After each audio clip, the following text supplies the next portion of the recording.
प्रिय भाई बहनों, आपको कुरुक्षेत्र में बौद्ध धर्म के इतिहास के बारे में जानकारी देंगे। माननीय मुल्तान सिंह ने कुरुक्षेत्र विश्वविद्यालय कुरुक्षेत्र से एमफिल की उपाधि हेतु प्रस्तुत लघु शोध प्रबंध में कुरुक्षेत्र में बौद्ध धर्म का विवरण इस प्रकार दिया है।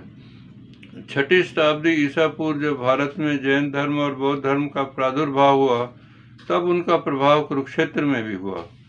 पाणिनि ने अष्टाध्यायी में लिखा है कि भगवान बुद्ध कुरुक्षेत्र पधारे थे और उन्होंने कुरुक्षेत्र में प्रवचन भी दिया था। बुद्ध काल में कुरुक्षेत्र 16 महाजनपदों में से एक था। कुरु जनपद। कल्पद्रुम आवादान के अनुसार भगवान बुद्ध ने एक बार कुरुक्षेत्र का भ्रमण किया। श्रीलंका के प्रसिद्ध बौद्ध ग्रंथ दीपवंश में भी इसका विवरण मिलता है कि भगवान बुद्ध ने कुरुक्षेत्र की यात्रा की और अंततः प्लक्षा सरोवर के तट पर भिक्षा प्राप्त की। व्यांसांग के अनुसार थानेश्वर नगर के उत्तर पश्चिम कोण पर 4 अथवा 5 ली दूर 300 फुट ऊंचा एक स्तूप है, जिसे सम्राट अशोक ने बनवाया था। यह स्तूप चमकती हुई पीली ईंटों से बना हुआ है। स्तूप की चोटी पर भगवान बुद्ध के अवशेष रखे हैं। व्यांसांग के अनुसार थानेश्वर नगर के उत्तर पश्चिम कोण पर 4 अथवा 5 ली दूरी पर 200 फुट ऊंचा स्तूप है, जिसे सम्राट अशोक ने बनवाया था। यह स्तूप चमकती हुई पीली व लाल ईंटों से बना हुआ है। स्तूप की चोटी पर भगवान बुद्ध के अवशेष रखे हैं। कनिंगम महोदय के अनुसार स्तूप थानेश्वर के पश्चिम में आधुनिक मदरसा के पास है। इस प्रदेश के शासक के प्रति अशोक की चिंता इस बात से व्यक्त होती है कि उसने देश के अन्य स्थानों के साथ साथ इस क्षेत्र में भी धर्म महापात्रों की नियुक्ति की थी। अंबाला से प्राप्त अपने एक अभिलेख टोपरा दिल्ली में इस संबंध में विशेष आदेश जारी किए हुए हैं। बौद्ध ग्रंथों में कुरुओं के धम्म और शील की चर्चा है। कुरुक्षेत्र का अशोक स्तूप। जनरल ए व्यांसांग ने अपनी पश्चिम की तीर्थ यात्रा का वृत्तांत नामक पुस्तक में थानेश्वर नामक स्थान का ब्यौरा लिखा है। इस स्थान को आजकल थानेश्वर के नाम से जाना जाता है, जो कि दिल्ली चंडीगढ़ राजमार्ग पर दिल्ली से उत्तर पश्चिम में 163 किलोमीटर की दूरी पर स्थित है।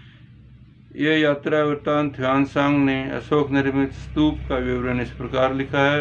राजधानी से 4-5 ली, 1 ली आधा किलोमीटर के बराबर है, कि दूर उत्तर पश्चिम लगभग 206 ऊंचा एक स्तूप था, जिसे सम्राट अशोक ने बनवाया था।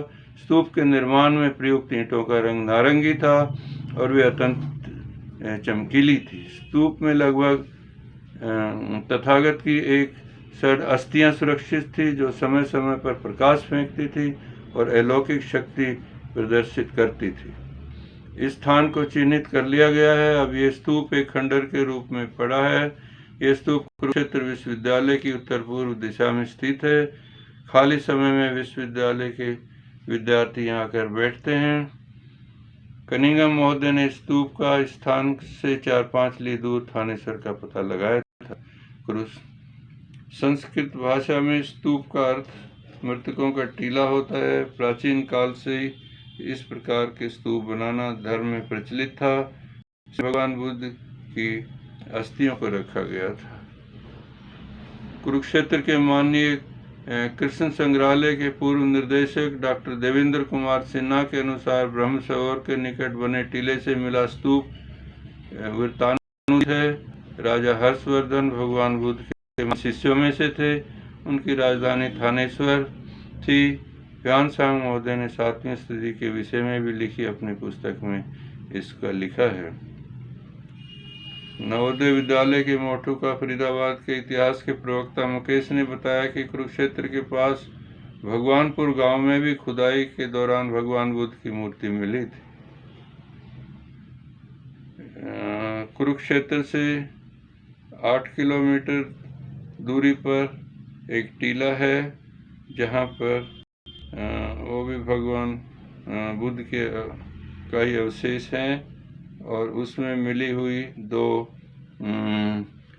अवशेष लोहे पत्थर की पट्टियाँ जो स्तूप पे लगती है, उनको दिल्ली संग्रहालय में भी उनमें से एक को रखा गया है, जिसको आज भी देखा जा सकता है, जो इस बात को साबुत है कि वह बौद्ध स्तूप था।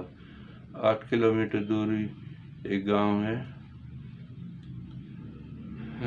डॉक्टर मनमोहन कुमार एमडी इतिहास विभाग द्वारा प्रकाशित एक रिपोर्ट में ह्वेनसांग ने अपने वर्तमान में थानेश्वर के में 3 बौद्ध विहार बताए हैं। इसी के आधार पर कनिंघम महोदय ने इनको पहचाना। उन्होंने इसे थानेश्वर के उत्तर पश्चिम में मदरसा टीला के पास बताया। ये सन 76 में इस बुद्ध विहार और स्तूप की पहचान की गई और पाया गया कि यह धम्मचक्र के अनुरूप बना था। यह स्थान सरस्वती नदी के किनारे पर हर्ष के टीले के उत्तर पश्चिम में 1 किलोमीटर की दूरी पर था। इस स्थान पर हड़प्पा टीला मौजूद था, अब जो समाप्त हो चुका है। यह स्तूप 5-6 फुट ऊंचा नजर आता था। यहाँ पर एक भगवान बुद्ध की मूर्ति भी मिली थी, जो कि उसको बाद में उसको वहाँ से गुम कर दिया गया। ह्वेनसांग ने बुद्धिस्ट होने के कारण इसे अपने अशोक द्वारा निर्मित बताया। ह्वेनसांग द्वारा एक और बुद्ध विहार बताया गया था। यह विहार चनित टैंक के पास था, जो कि टैंक और कुरुक्षेत्र कैथल रेलवे लाइन के पास था, जहां कुछ निर्माण करना था। इसलिए सन 72 में इस बुद्ध विहार को भी यहाँ से हटा दिया गया। मनमोहन कुमार ने बताया इस टीले में एक अस्थि कलश पत्र निकला था, जिसे संतों ने उनके सामने ही तोड़ दिया और तोड़कर फेंक दिया। उन्होंने बताया कि वे अवशेष पात्र का फोटो भी लेना चाहते थे, किंतु फोटोग्राफर को लेने से पहले पात्र को तोड़कर चूर चूर करके पानी में फेंक दिया गया। ये मनमोहन सिंह ने अपनी पुस्तक में भी लिखा है। मनमोहन कुमार ने तीसरे बुद्ध विहार को भी ढूंढा, जिसका ह्वेनसांग ने ब्यौरा दिया था। इस ब्रह्म सरोवर के किनारे पर था। यह स्तूप 25 बाई 15 बाई 3.5 सेंटीमीटर नाप की ईंटों से बना है। स्तूप में बहुत बड़ा बुद्ध विहार है। स्तूप के पास में विहार की पैमाइश इसलिए नहीं हो पाई कि इसे ऊपर मानसरोवर से निकला हुआ मलबा डाला हुआ है। अब इसको साफ कर दिया गया है, इसकी 4 दीवारी कर दी गई है और अब यात्रियों के लिए इसको देखने लायक बना दिया गया है। हरियाणा पुरातत्व विभाग की निगरानी में। आपका मंगल हो, आपका भला हो।